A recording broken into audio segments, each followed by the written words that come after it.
Welcome back. You're watching Sokoni here on the Morning Prime, holding court with Patrick Obath. Engineer Patrick Obath is the chair of KEPSA Foundation. Also, we have Professor Gituro Wanaina, who's the chair of Kenya School of Government, and also Bill Okero, a businessman and a politician as well, former chair of the Finance Committee in the Senate and the Senate of immediate former Senator of Mandera. Bill Okero, before we took a short break. Yeah, on the issue of we were discussing the immunity. I think removing the immunity of the president is an exercise in futility in my view. I mean, even in the countries where that kind of thing exists, the practicality of that has become very difficult. You've seen the Israeli Benjamin Netanyahu when he was being charged. I mean, it's not going to be easy. The Constitution, as we speak today, provides for the impeachment of the president if he's involved in any criminal law, any crime. You can impeach him. And the process for impeachment is very, very extensive, gross misconduct, if he's involved in any crime under national law or whatever. So I think you can go that route, and that is the most common route all over, from US to every country in the world. The impeachment is a way of dealing with, so that once he's out, then you can now, take action. And the courts spent a great deal of time on that subject under the BBI case, you remember? Yes. Trying to determine whether the president has immunity while in office or not. But if you remove it, it's an exercise in futility. I don't think you'll practically be able to, as Patrick says, to get a president in this part of the world, or even in many parts of the world, to really get him prosecuted. But how do they operate in South Africa? Because I know even right now we have Cyril Ramaphosa. There's a subpoena for him to maybe appear there because of the Fala farm that he's been enrolled in. I don't know if maybe you're privy to that, Patrick. You can educate us. No, I haven't followed that particular case in South Africa and so forth. But you found that with the previous president, they really got into him after he left his office. Yeah, when he became now a normal person. With the Gupta scandal. With the Gupta scandal and everything else, yeah. People started talking about it when he was in the presidency, and people said, yeah, there's something going on here, right? And the key thing about South Africa is that people were able to talk without being threatened, right? And the key thing is when there is that freedom of speech that you can speak and continue speaking without fear of any retribution, then you begin now, the giving action to the Constitution will start. Because issues like impeachment of a president and stuff like that comes out because of the fact that people are talking about it. It's become an issue that is of public interest in the country, and then you now take it into the necessary, whether it is through parliament for impeachment or whether it's through a court to take them out. The key thing I think in South Africa is that a president is not free of court process. I think that's the difference. Yeah. In South Africa, I don't know. In South Africa, the president has no presidential immunity. Exactly. There's no presidential immunity. No, in South Africa they don't. And the second thing is the institutions are very independent. Very independent. The prosecutor can take action without, and they do that every day. They're very, very independent, strong institutions, and they have he has no presidential immunity. I think for South Africa it's been it's different, really. But in this country, when I think we were writing the Constitution, I think nobody wanted that. Right. Okay. So let's wait and see if this really will come to happen. At the end of the day, this promissory notes that were given at the end of the day. But the issue of the Chinese being deported who are working here illegally, that is a valid concern. That's important. That's important. Because I know from my own knowledge of talking to some immigration guys. Of course, there are over 100,000. Last time, I think I talked to a friend from immigration. He told me there are over 100,000. That was about 4 or 5 years ago. Over 100,000 Chinese, working all over the country. You go to Embu, you go to Nyeri, you go to everywhere. You find 100,000. And some of them over 5 years. So we can actually look at the multiplier effect. And some of them have no documentation. So but quite a number of them don't have. The law is very clear. Yeah. If you know it, just deport them. Period. We don't need anything. That's a legal thing. You don't need any law for that. Then Matiang'i and his team are not working. Take them back to where they come from. But why focus on Chinese? Correct. How many illegal immigrants are there in this country? People who are working here illegally. There are many. The Chinese are just but a small portion. What you have to talk about is not you're going to deport Chinese, you're going to make sure that immigration works. Yes. That for me is the point that will drive me to vote for you, because you say I'm going to make immigration work and make sure that everybody who is a visitor to this country or coming in can only come in when they have been properly processed and they have been given and the process has been followed right up to the end, such that the likelihood of anybody working in this country without the right permit is minimized. That is the goal, not the Chinese. No, you see, that happens already. Yeah. Every day, if you ever go to courts, there are always people being brought to court, and it's because it's not newsworthy. Yeah. But it happens every day. Yeah. You know, from DRC, from Tanzania, Somalia, people Yeah. are being charged and deported. That's routine. You can't do that to Chinese. That one you can take it to the bank. I mean, this one I've compounded myself. You get a Chinese arrested. I mean, you've seen it many times in the media. When the ones who have been arrested in Rwanda or in other parts of doing some, engaged in some, some things. No, you can't. Why? You take them to court and the embassy gets involved because he's your creditor, my friend. He's your single largest creditor. That's the difference. I mean, it's not the guy who crossed over from... I don't think so. I think it's not that. It is a fact. It's a fact that for them, they look at they look at the payback. They pay you. They pay to get out because they can see the opportunity for business. And the guys within that, who are supposed to enforce that, are making good money. I'm talking to the point of fact. And I'm telling you, you try to take action on those guys. Yes. And this I've confirmed from security officials. Yeah. It's not that easy. It's not that easy because these guys come in through some arrangement. I mean, you don't just walk in and get into the country. Maybe that's part of a contractual agreement. This that has not been made public. Yes, but the protection for our people. That's why he's really particularly intent that yes, we must go for these illegally Chinese who are working here in this country. But let me take you to the superhighway when it was built. Yeah, at that time, almost people driving bulldozers, everything else were Chinese. Yeah. And we protested like hell. Why are these guys driving this machinery here? Within 2 years, the number of bulldozer drivers were exactly the same. But the involvement of the Chinese had increased by, I don't know, 3-4-fold. But it meant that the initial people were still driving and training, and there are more Kenyans now who are driving that. Look at today.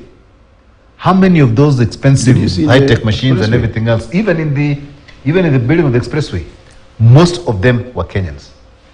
So we just need to find out where these guys are, find out why they're there, and make sure. But looking at the drivers of SGR, who are they from the beginning? Who are the conductors? These were part of the contractual agreement. I think we need to go beyond what the person on the street. I have a colleague. He's an economist within the State Bank. He got his PhD in China, and he decided to go on the express and talk with the Chinese there. They are really qualified people. I think that's something we have to. The second thing we have to really, even when this contract, right now, 40% of this contract, they must be looking at the local content. Yes, exactly. So there are certain things which we need. And I look at this route from Othero all the way to near Emuru. The area was funded by EU. Did you ever see any white person on that road? They would come and technical assistant, they would take 50% of what is happening there. Now, that road has been redone. Yeah? We found our Kenyans, we found the Chinese working together. Something you have to appreciate, the kind of skills you are provided, bringing the people on ground. And that's how they beat the West. But it doesn't really matter. Then what do we do also to try and incentivize our own contractors here? You see, because I think, Bilo, from Parliament as well, this is where, could we say you've really dropped the ball? No. In terms of legislation, because there was a bill that was really talking about the local content of 40%. He doesn't agree with me. I don't agree. You look at the Chinese are not the only people investing in infrastructure here. Before they came, Japanese put up most of the infrastructure in this country. You rarely see a Japanese, engineer running around on the road, from supervising, trying to drive a tipper. You don't. Chinese are in every little activity on this road, literally. Literally, they are supervisors of everything. They are there by the thousands on this road. You don't do that on any of the other. The EU countries have been funding, major infrastructures in this country. They don't. They give that to a contractor. If the contractor is from EU, wherever it is, but they don't necessarily bring their people. Chinese is different. You put them in containers there by the thousands, and they're the ones who are doing most of the. Who are those people they are bringing? So the narrative is they're prisoners. Number two, it doesn't matter whether they're prisoners, but they're really using their nationalities more than any other country in terms of their But we have passed. There was a legislation, you remember, to try and get the government to accept that for projects at least, because the government did not want this issue of what happens in Zambia and other countries, that a certain amount of percentage of the contracts must be given to local investors. They have not been very amenable to that idea. But later, I think there was a private member's bill, you remember, that said any contract less than 1 billion should not be given to a Chinese or a foreign investor, so that at least the local contractors here can handle that. But that bill, I think, also did not find favor with the government at the end of the day. So I think it's important to protect your own and to develop your own people. This country has better manpower than many other countries in the world.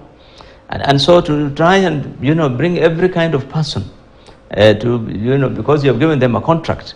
First, you are giving them, and I think I told you this in the last meeting, this SGR, for instance, or even this other, every single item that is imported from China, it comes duty free. They waive the duty, they waive the VAT, and then they allow, on top of all that, a large number of people to come, complete incomes. You've seen them. I mean, it's really, and there was a lot of outcry. You remember initial times when people complained that the supervisors were harassing them, or they were being denied positions of supervisors and so forth in SGR. But so a large enough. So I think there is need.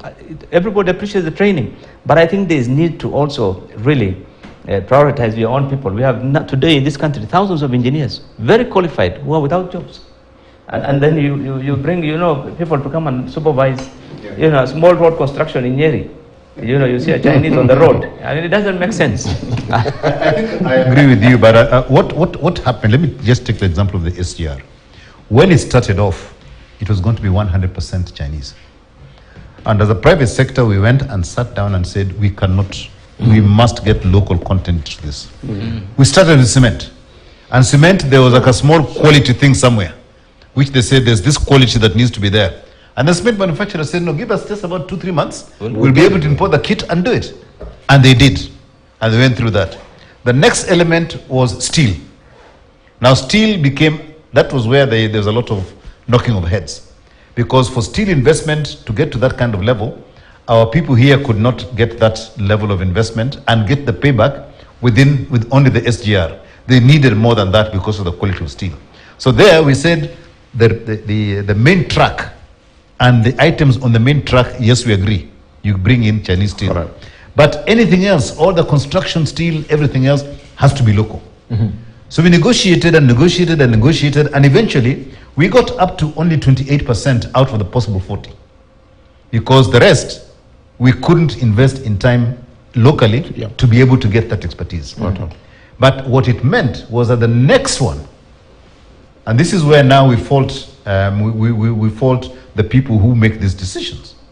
The next one was that before you sign an agreement, let us talk about local content that you're going to put into that agreement up front. And then we agree that once that is done, it is going to be local. People can invest. So 2 years before that thing starts, if it is DevKey or whoever it is who has got to put special steel mills in, they have a chance to get the plant in, get it working and getting ready, so long as they have got that contract 2 years before. When they do that. But that is not happening, right? And that is where now you talk about policy and the role of government in ensuring that Kenyans are enabled. So this 40% of local content, in fact, should now be rising to 50 to 60% of local content. And that local content, if you know in the oil industry, how many universities have got petroleum departments? Very many. It's because in the petroleum sector, my sector, we actually made sure that the international organizations invested in training people locally. And they took people and trained them abroad. When you come to infrastructure projects, those kind of things are not included. We need to start talking about major companies who are here to stay and are doing those big infrastructure projects. And I can tell you, there are probably only 4 or 5 who are able, who have the capacity to do that. You make sure that part of their license to operate in this country means they've got to train a certain minimum number of people to be able to take over the... and I want to pick something he brought about. It's interesting, we just finished evaluating Media Term Plan 3, and one of the commitment was just what Patrick is saying, training the university to get into petroleum. You actually, it can see that commitment, even at that high level planning. So there are things, and I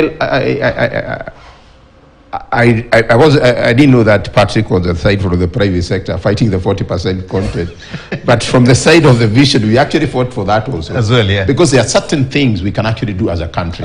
We don't have to get to. And I'm just seeing also from the New Times here in Rwanda, they're actually saying that UR is pushing for faculty on nuclear studies. A big number of African countries rely on foreign education institutions for training in the nuclear science industry.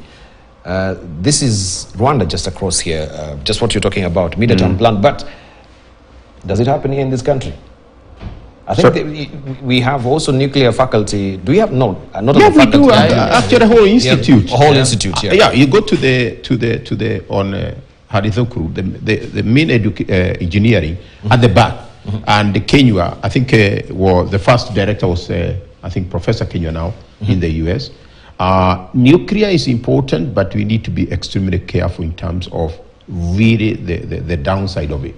And we have seen what has happened in those areas where we have been careless. And I think we'll just dedicate another time on that, primarily as a topic of as an alternative source of energy in this country, because there are a lot of and people were actually asking, what is the role of the agency that we do have right now? Is it just taking? Are you done with the Chinese? Are we done with the Chinese? Imaobi has to give this idea. Before Kibaki turned east, and everything here was being done mostly by Kenyan companies. Yes. The road constructions, all these buildings in Nairobi I've seen. Today, if I ask you name one major or 2 or 3 major companies, Kenyan companies, that in road construction, you will not even know them, because every construction of roads is now by Chinese. Whether you go into the rural one around Mandera or the one in it's as if there is nobody else who can do road construction. Number one. Number two, the main concern about the contracts of these guys, and again, sorry, I bring you back to this, is because of lack of transparency that Patrick said. That competitiveness is not there.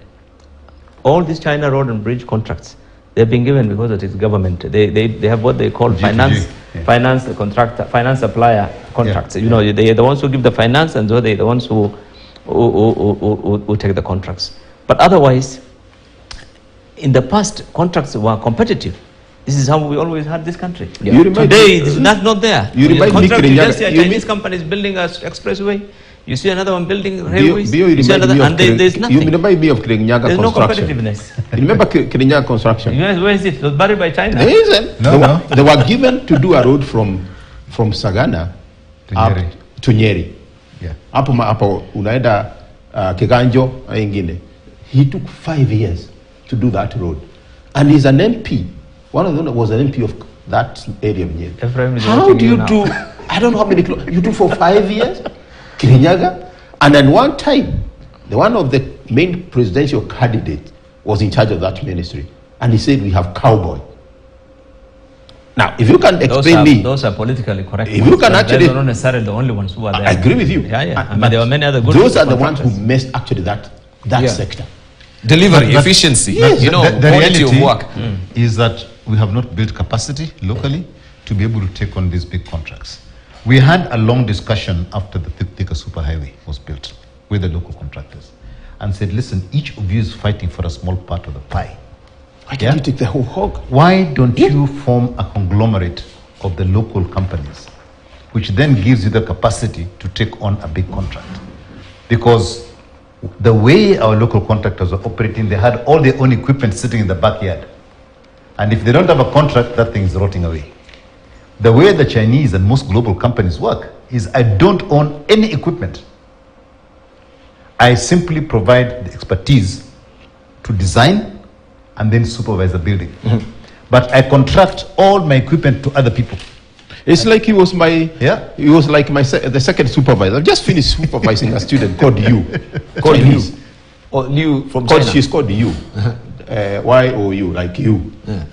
So in class I was like you. And so she would respond to anything. But it's interesting, the point that Patrick is bringing, it's actually in her thesis. It's about her 100-something pages.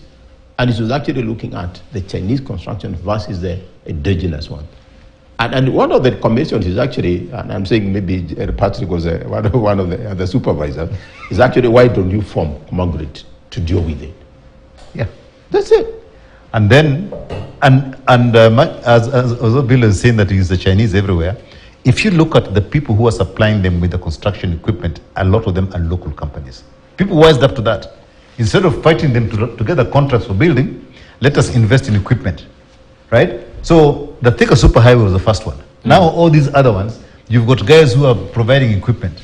But and then what happens? The global companies realize there's a lot of work in Kenya. So now the global equipment hiring companies have come to Kenya, right? And our people have not built up the capacity to compete with those people. The downside of it is only Kenya's complained. The dogs disappear in that area. Which I'm not sure whether it's true or not. Is the dogs, are the hyenas, maybe we don't know about the Taco Bells of the hyenas as well. But we need to be winding up, and I don't think we can actually do justice on the fuel subsidy if we start it right now, because we're starved for time. But there is also a very important story on Boris Johnson. And Boris Johnson has signed off from his final appearance as at the Prime Minister's questions by telling MPs, hasta la vista, baby, and warned his successor to always remember to check your rear mirror. Johnson declared he is leaving the role with his quote-unquote mission largely accomplished, but in what could be interpreted as a dig at a leadership hopeful for former Chancellor Rishi Sunak, who signed or resigned from Mr. Johnson's government earlier this month. Take a listen. Mr. Speaker, I want to thank my right honourable friend, and I want to use the last few seconds, Mr. Speaker, to give some words of advice to my successor, whoever he or she may be. Number one, stay close to the Americans, stick up for the Ukrainians, stick up for freedom and democracy everywhere.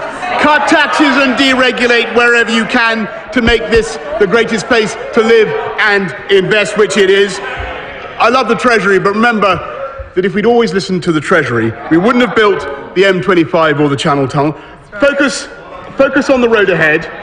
Focus on the road ahead, but always remember to check the rear view mirror. And remember, above all, it's not Twitter that counts. It's the people that sent us here.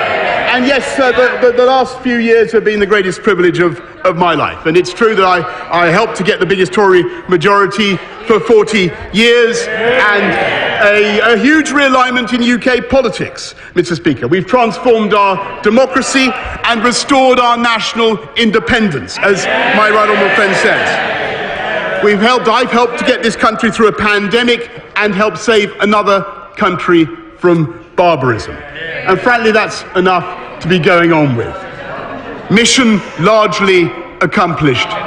For now, I want to thank you, Mr. Speaker. I want to thank all the wonderful staff of the House of Commons. I want to thank all my friends and colleagues. I want to thank my right honourable friend opposite, Mr. Speaker. I want to thank everybody here, and hasta la vista, baby. Thank you.